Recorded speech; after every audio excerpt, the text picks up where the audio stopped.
Season 3 of Warcraft Rumble is just around the corner and we are getting a bunch of new stuff with the update. First of all, we are getting a new playable leader, the Emperor Thaurissan.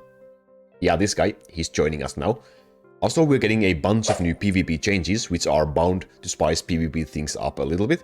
And also, of course, some new cosmetics, some new skins for our towers, which will be available from the Guild Chest rewards in Season 3. Now, Emperor Thaurissan will become a playable leader starting from January 21st, when he will be available as a reward from Guild Warchest and from PvP rewards. Also, starting from Season 4, he will be available to be purchased on the grid, but that's still a little bit far away. We haven't still even started Season 3 yet, so those two first options will be your options to acquire Emperor Thaurissan in Season 3 for free, by the way.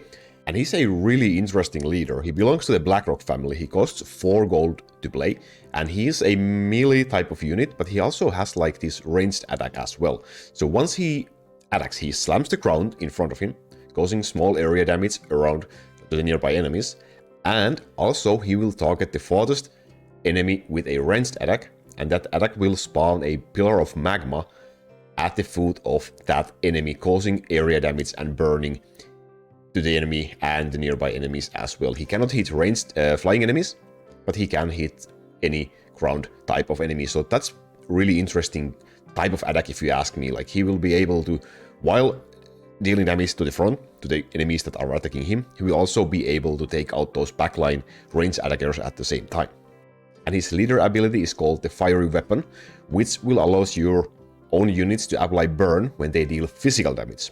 So any physical damage dealing units will get a boost from this leader's passive ability. And for the talents, he have 3 options, just like everyone else. The first one is called Incinerate, which will make the lava spikes burn to be permanent. Now, lava spikes causes a small AoE area damage, and any enemies hit by that will get burning. So they will permanently be burning after that one. That sounds like a slow agonizing death to any enemy who is hit by the attack. So it sounds like this might be the strongest talent for PvE, possibly. From what I understand, it's not permanent for towers at least, so it's not like you can instantly destroy a tower if you can just hit it once with the lava spike. But for normal enemies, it sounds like a really effective way to burn them and get rid of the enemies in front of Thaurissan. The next one is called Hubris. And that makes that after playing Thaurissan, your next non-elemental mini deploys with +2 levels. So, non-elemental minis, things of Gargoyle, for example, Prowler, for example, some tanks, for example. This sounds like a PvP talent, if you ask me. Sounds like it could be really strong PvP talent. Of course, these require a lot of testing once we actually get to play Emperor Thaurissan and test his talents. And the last one is Moira's Wit, which will cause the nearby burning enemies to heal Thaurissan, which is probably like 1% of his HP per burning enemy. And yeah, in some cases could be good. I don't really see this being as strong, at least for now. But again, that requires a lot of testing. But maybe the Incinerate will be the PvE talent and Hubris will be the PvP talent, possibly. What do you think? Let me know in the comment section. What is your thinking? Which one will be the best talent for Emperor Thaurissan to be used? And Season 3 is also gonna bring us some changes to PvP as well. The first one being that instead of just playing the one same map for the whole season, for every game now, the map will be random. So that will surely spice things up a little bit, at least I hope so, because you won't be knowing which map you are gonna be playing. So that could affect your way of creating PvP builds, at least a little bit. At least it will be changing the way the things are right now. And another completely new feature we are getting is Enchants.